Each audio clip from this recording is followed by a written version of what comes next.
দক্ষিণ চীন সাগর রাত 12:30 মার্কিন নৌবাহিনীর রাডার জাহাজ ইউএসএস ফ্র্যাঙ্কলিন টহল দিচ্ছে। ক্যাপ্টেন মাইকেল ডোনোভান সতর্ক, আমরা এখন চীনের সামুদ্রিক সীমান্তের কাছাকাছি, চোখ খোলা রাখো।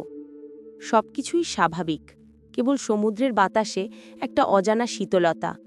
রাডারে মাঝে মাঝে দেখা যায় কিছু অদ্ভুত নড়াচড়া, কিন্তু কোনো জাহাজ শনাক্ত করা যায় না। ইঞ্জিন রুম থেকে রিপোর্ট আসে, সিস্টেম ঠিক আছে, কিন্তু সোনারে একাধিক অজানা ফ্রিকোয়েন্সি ধরা পড়ছে। অজানা সংকেত।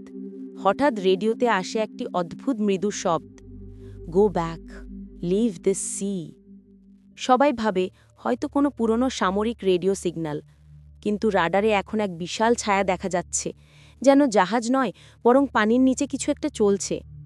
রাডার অপারেটর বলে, স্যার, এটা সাবমারিন নয়, এর গতি অস্বাভাবিক। মাইকেল উত্তর দেন, দিক পরিবর্তন করো, আমরা দেখে আসব। তারা চীনের সীমান্তের কয়েক মাইল ভেতরে ঢুকে পড়ে। সঙ্গে সঙ্গে জিপিএস কাজ করা বন্ধ হয়ে যায়। কম্পাস ঘুরছে উল্টো দিকে, আর আকাশে ভাসছে ঘন সবুজাব কুয়াশা। রেডিও বন্ধ হয়ে গেছে, কেবল দূরে সমুদ্রের বুক চিরে ভেসে আসছে এক পুরনো জাহাজের আলো। একজন ক্রু চিৎকার করে বলে, sir, that's the USS Franklin. কিন্তু তারা তো নিজেরাই ফ্র্যাঙ্কলিন। সবাই স্তব্ধ, তারা যেন নিজেদেরই প্রতিচ্ছবি দেখছে, সময়ের ভেতরে হারিয়ে যাওয়া এক প্রতিফলন। জাহাজটি তাদের সামনে এসে থেমে যায়। পুরনো ধাতব কাঠামো, মরছে ধরা ডেক আর পতাকা ছেঁড়া, কিন্তু নাম স্পষ্ট দেখা যাচ্ছে, ইউএসএস ফ্র্যাঙ্কলিন। মাইকেল ও তার টিম ছোট নৌকায় চড়ে কাছে যায়। জাহাজে উঠে দেখে সবকিছু অক্ষত, কিন্তু কোনো মানুষ নেই। ডেকে পড়ে আছে পুরনো আমেরিকান মিলিটারি হেলমেট, তারিখ লেখা 1972। ক্যাপ্টেনের কেবিনে পাওয়া গেল একটি লগবুক। শেষ বাক্য, we crossed the line and time took us. বাতাসে হঠাৎ এক ভয়ঙ্কর ঠান্ডা হাওয়া। ডেকে ঝলমল করে ওঠে লাল আলো, আর ভেসে আসে সামরিক সাইরেনের শব্দ। তারা দেখতে পায় 1972 সালের পোশাক পরা সৈন্যরা ঘুরে বেড়াচ্ছে। মুখ নেই, চোখের জায়গায় ফাঁকা অন্ধকার। একজন এগিয়ে এসে বলে, তোমরাও সীমান্ত পেরিয়েছ, এখন তোমরাও আমাদের মতো।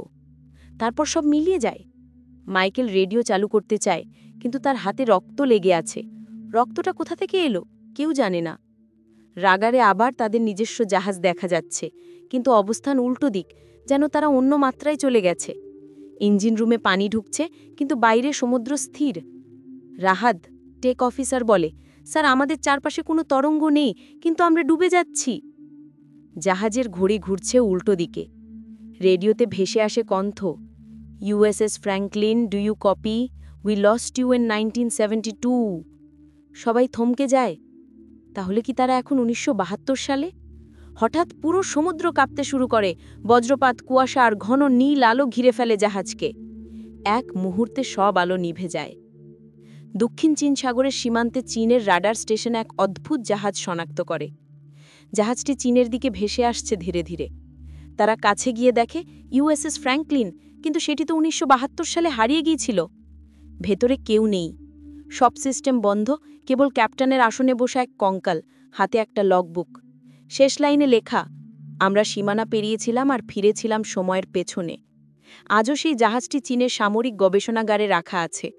রাতের দিকে নাকি তার রাডার নিজে থেকেই সক্রিয় হয়ে যায়, আর মাঝে মাঝে ভেসে আসে সেই একই ভয়াবহ বার্তা, go back, leave the sea. কেউ জানে না এটি কেবল তত্ত্বগত বিভ্রাম, নাকি চীন সাগরের গভীরে লুকিয়ে থাকা সময়ের ফাঁদ, এক এমন অঞ্চল যেখানে বাস্তব আর অতিপ্রাকৃত একসাথে মিশে যায়। চীনের দক্ষিণ সাগর তখন একদম শান্ত, অনেক সীমানা থাকে, সূর্য পশ্চিমে হেলে পড়েছে, চীন সাগরের আকাশে সীমানা লালচে আলো, তা কেবল যেন দেশ ভাগ সবকিছু করে না, স্বাভাবিক। সময় কিন্তু কেউ ভাগ সেই করে দেয়। সন্ধ্যা কখন